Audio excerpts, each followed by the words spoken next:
समय की बात है। किसी राज्य में एक व्यापारी रहा करता था। उस व्यापारी की एक छोटी सी बेटी थी जिसका नाम था एला। एला बहुत ही प्यारी और नेक बच्ची थी। उसके पिता उससे बहुत प्यार करते थे और उसकी सारी जरूरतें पूरी करते थे।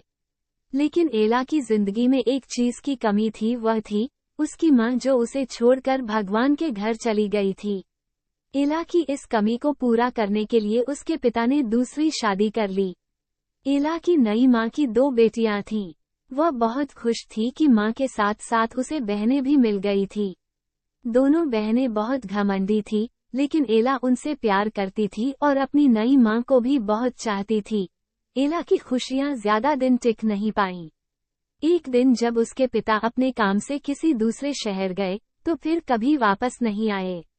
एला पर तो मानो मुश्किलों का पहाड़ टूट गया हो। पिता का साया सर से उठते ही उसकी माँ और बहनें उसके घर की मालकिन हो गई और एला के साथ नौकरों जैसा बर्ताव करने लगी। उन्होंने घर के सारे नौकरों को निकाल दिया और अब एला ही घर का सारा काम करती। उसकी बहनों ने तो उसका कमरा भी उससे छीन लिया और उसे एक कोठरी में रहने के लिए दिया। एला अपनी बहनों के पुराने कपड़े और जूते पहनती, सारा दिन उनके काम करती। कभी कभी तो एला इतनी थक जाती कि अंगीठी के पास ही सो जाती। अक्सर एला जब सुबह उठती तो अंगीठी की राख, सिंडर, उस पर पड़ी होती। उसकी बहनें उसे सिंडर एला कह के चिढ़ाती और इस तरह उसका नाम एला से सिंड्रेला हो गया। एक दिन राज्य में ऐलान हुआ कि महल में एक बहुत बड़ा आयोजन है और राज्य की सभी लड़कियों की बुलाया गया है ताकि राजकुमार अपनी पसंद की लड़की से शादी कर सके। राज्य की सारी लड़कियां बहुत खुश और उत्साहित थीं। सिंड्रेला और उसकी बहनें भी अपनी किस्मत आजमाने को बेचैन थी। लेकिन फिर सिंड्रेला की ये खुशी उसकी सौतेली माँ को रास नहीं आई और उसने सिंड्रेला को महल में जाने से मना कर दिया। बेचारी सिंड्रेला दुखी मन से फिर अपने काम में लग गई और सोचती रही कि इस वक्त उसकी बहनें क्या कर रही होंगी और राजकुमार देखने में कैसा होगा। सिंड्रेला जब इन ख्यालों में खोई हुई थी तभी वहां एक जादूगरनी आई। उसने सिंड्रेला को दुखी देखा तो उसकी मदद करनी चाहिए।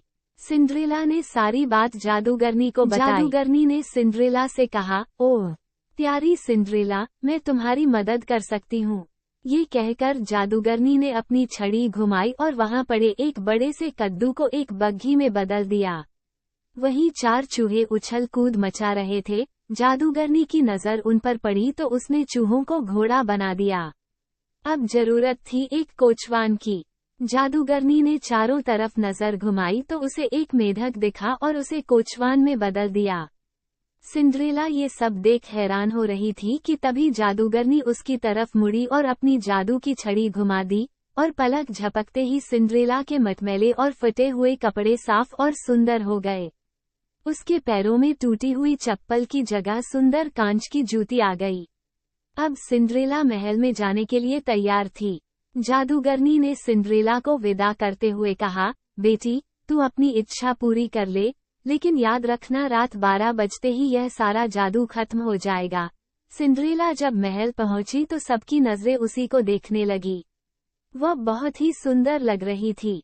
राजकुमार ने जब उसके साथ डांस करना चाहा तो सिंड्रेला की सौतेली बहनों के साथ साथ वहां मौजूद सभी लड़कियां सिंड्रेला से जलने लगी, लेकिन कोई सिंड्रेला को पहचान नहीं पाया। राजकुमार ने उसे देखते ही फैसला कर लिया था कि वो इसी लड़की से शादी करेगा। सिंड्रेला भी राजकुमार की आंखों में ऐसी डूबी कि उसे जादूगरनी की बात याद ही नहीं रही। देखते ही देखते 12 बज गए। घंटी बजते ही सिंड्रेला को याद आया कि 12 बजे जादू खत्म हो जाना था। सिंड्रेला बिना राजकुमार से कुछ कहे वहां से भाग निकली। वो नहीं चाहती थी कि राजकुमार उसे उसके पुराने गंदे कपड़ों में देखे और उससे नफरत करे। भागते वक्त सिंड्रेला की कांच की एक जूती महल में ही छूट गई जो राजकुमार ने उठा ली। राजकुमार ने बहुत कोशिश की सिंड्रेला को ढूंढने की, लेकिन वो उसे कहीं नहीं मिली। सबने राजकुमार से उसे भूल जाने को कहा, लेकिन राजकुमार सिंड्रेला को भूल नहीं पा रहा था। आखिरकार सारे राज्य में ऐलान हुआ कि जिस लड़की के पैरों में वो जूती आएगी राजकुमार उसी से शादी करेंगे। राज्य में तो जैसे तूफान आ गया था। हर लड़की राजकुमार से शादी करना चाहती थी। सभी लड़कियां अपने आप को उस कांच की जूती की मालकिन बताने लगी। लड़कियों के घर जा जाकर उन्हें जूती पहनाई गई, लेकिन उनमें से किसी को भी वो पूरी नहीं आई। आखिर में सिंड्रेला की बहनों की बारी आई। दोनों ने हर कोशिश की जूती पहनने की, लेकिन कोई फायदा नहीं हुआ। अब सबकी नजरें सिंड्रेला पर रुक गईं। सिंड्रेला ने जब उसे पहना तो वो जूती उसके पैर में आ गई जैसे उसी के लिए बनी हो। सिंड्रेला की सौतेली माँ और बहनें हैरान और परेशान हो गईं। किसी को भी उम्मीद नहीं थी कि वो सुंदर लड़की सिंड्रेला हो सकती है। राजकुमार ने जब सिंड्रेला से शादी के लिए पूछा तो सिंड्रेला ने खुशी खुशी हाँ कर दी। अगले ही दिन बड़ी धूमधाम के साथ सिंड्रेला की शादी राजकुमार से हो गई।